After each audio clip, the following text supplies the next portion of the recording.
जीवन बगिया ऐसी उलझी, फूल उगे कम कांटे ज्यादा, शिमता जीवन डूबी सांसें, आना है तो अब भी आजा। यदि आपने अभी तक अंतिम अध्याय नहीं देखा है तो कृपया करके अंतिम अध्याय देखें, उसके बाद ही इस अध्याय में प्रवेश करें। और यह बड़ी मज़े की बात है कि दूध पीने में बच्चे को ही आनंद आता है। यह आधी बात है, दूध पिलाने में माँ को उससे ज़्यादा आनंद आता है।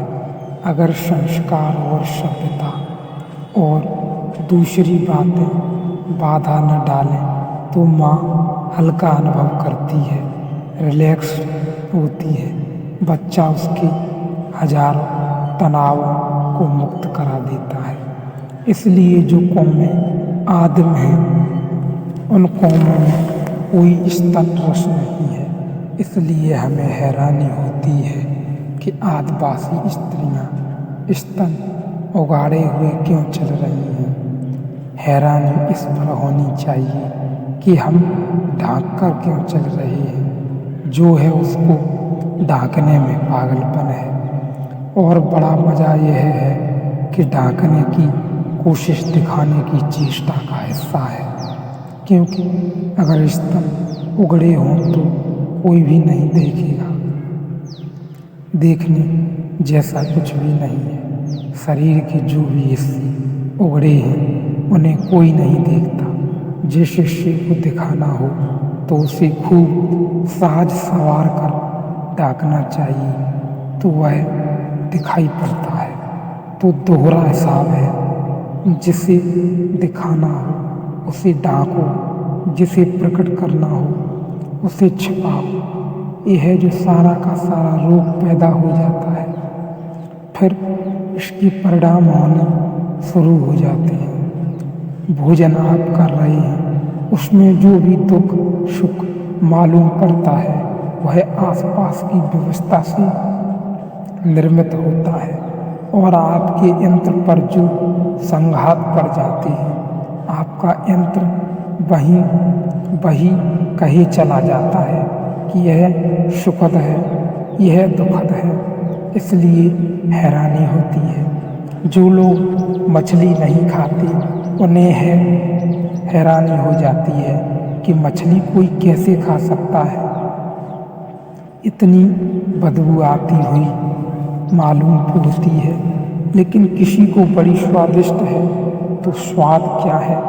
एक कंडीशनिंग है, एक आदत है, और वह आदत आपके यंत्र में घटित होती है। आप उसके पीछे निकट ही मौजूद हैं। वह निकटता इतनी ज़्यादा है कि आपसे जो भी प्रकाशित होता है वह आप समझ लेते हैं, मैं ही हूँ। स्वाद भी आपके बिना अनुभव नहीं हो सकता, इसलिए आप स्वाद हो जाते हैं, भोक्ता हो जाते हैं। वस्तुतः गहरे में देखें तो स्वाद के भी आप साक्षी ही हैं। आपको पता चलता है कि मुझे मीठा स्वाद आ रहा है, कड़वा स्वाद आ रहा है। जिसे पता चलता है वह आप हैं। मीठे का स्वाद आप नहीं हैं। मीठे के स्वाद की जिसे बोध हो रहा है वह आप हैं, क्योंकि यहाँ तीन घटनाएं घट रही हैं। मीठा खाया जा रहा है, मीठे के स्वाद का अनुभव हो रहा है, अनुभव का बोध हो रहा है। जिसे यह अनुभव का बोध हो रहा है वह आप हैं। इसीलिए ऋषि कहता है, मैं न करता हूँ न मैं भोगता हूँ, मैं तो केवल प्रकृति का साक्षी हूँ, देख रहा हूँ और सब कुछ प्रकृति में हो रहा है। पुरुष केवल देख रहा है, सब कुछ प्रकृति में हो रहा है। सब कुछ आसपास हो रहा है, आप केवल देख रहे हैं, लेकिन यह देखना खो जाता है। या तो हम कर्ता बन जाते हैं या हम भोक्ता बन जाते हैं। जैसे ही हम कर्ता या भोक्ता बनते हैं वैसे ही पीड़ा शुरू हो जाती है। सुना है मैंने कि एक आदमी के मकान में आग लग गई है। वह रो रहा है छाती पीटकर। तभी एक पड़ोसी जाकर कहता है कि घबराते क्यों हो, क्योंकि मुझे पक्की तरह पता है कल तुम्हारे लड़के ने तो यह मकान बेच भी दिया, पैसे भी ले लिए गए हैं। आंसू खो गए, रोना खो गया। वह आदमी एकदम स्वस्थ हो गया। क्या हुआ? उसका दुख विलीन हो गया। मकान अभी भी जल रहा है। यह आदमी वहीं का वहीं है। अभी कहीं भी कोई परिवर्तन नहीं हुआ। अगर हम खोजने जाएं प्रकृति में तो रत्ती भर फर्क नहीं हुआ। प्रकृति ठीक वही है। मकान की लपटें और बड़ी हो गई हैं। जो रस से रोना नहीं हुआ, प्रकृति ठीक वही है जो रसे रोना चाहिए इसे, लेकिन अब नहीं रो रहा है। सान्निध्य टूट गई है, निकटता मिट गई, अपना नहीं है, बात खत्म हो गई, रोना विलीन हो गया, दुख खत्म हो गया। लेकिन तभी मैंने सुना है कि लड़का भागा हुआ आया और उसने कहा, क्या कर रहे हो खड़े हुए? बाप भी देख रहा है। लड़के ने कहा, क्या कर रहे हो? बातचीत चली थी, मकान बिका नहीं है। फिर रोना वापस आ गया, फिर छाती पीटी जाने लगी। प्रकृति बिका नहीं, प्रकृति अब भी ठीक वैसी की वैसी ही है। पर यह बीच में क्या हुआ? एक घड़ी भर की क्षण भर की वो है, बीच में क्या हो गया था? आग की लपटें थी, लेकिन आंसू क्यों खो गए थे?